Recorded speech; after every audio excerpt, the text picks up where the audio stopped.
were you with the group when they turned a prank on me when we were going to prank somebody else?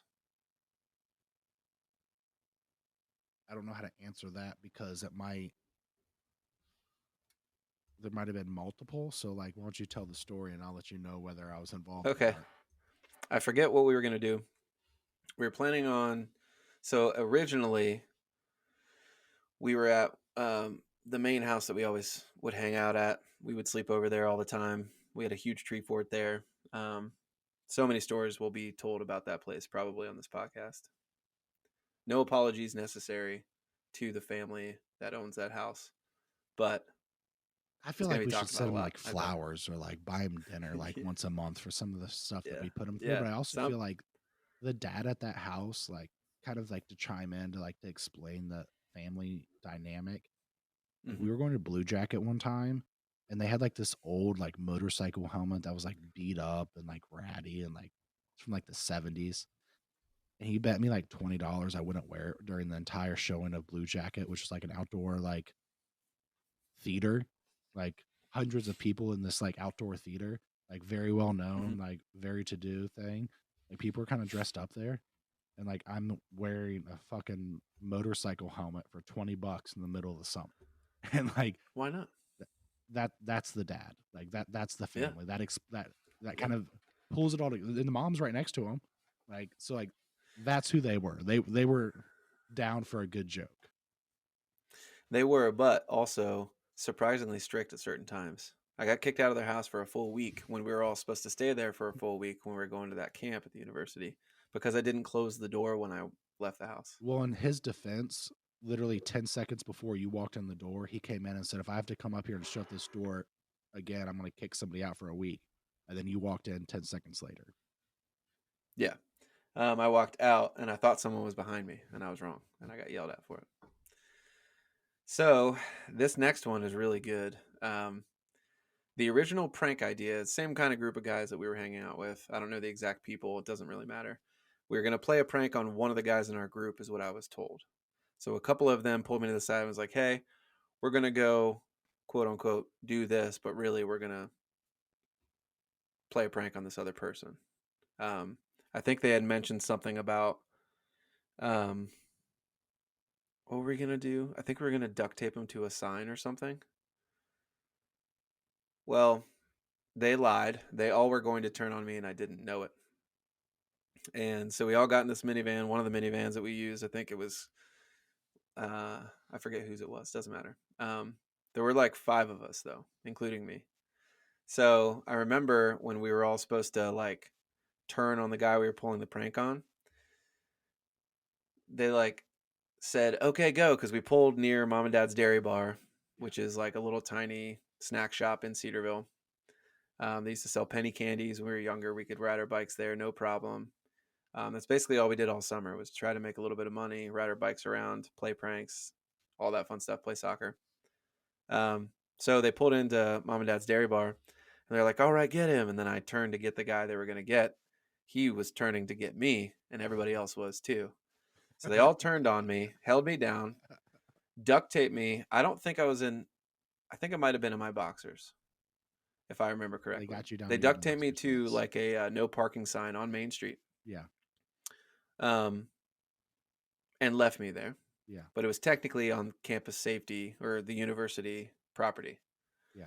So I was duct taped to this sign. People were beeping and honking or whatever. A couple of people pulled up, be like, "Dave, are you okay?" And I was like, "Yeah, the guys just did this to me. I think they'll be back soon." And so people just never, nobody stopped to help me. By the way, they just So let me my stay there, involvement in duct this tape. was like me and my dad drove by you, and my dad was like, "Is that Dave?" And I was like, "Who?" And he was like, "There's somebody duct taped to a sign back there." I'm like, "Probably." And like that was it. We just kept Yeah, on moving. everybody did. So what ended up happening was they never came back to get me. No. By the way, I was there by myself. Campus safety pulled up with their lights on, and they knew that we were, that group of kids because we were known. Because some of our parents actually worked at the university, which made it even like more funny that we would play pranks on the campus and also to the students that went there. Because Yeah. like they made our parents look so bad because they were staff Hmm. members. But like at the same point, like especially the main one. there was times where I remember doing something, and like when any of the stuff that involves campus safety, I'm not gonna tell any of those stories because I don't know how that.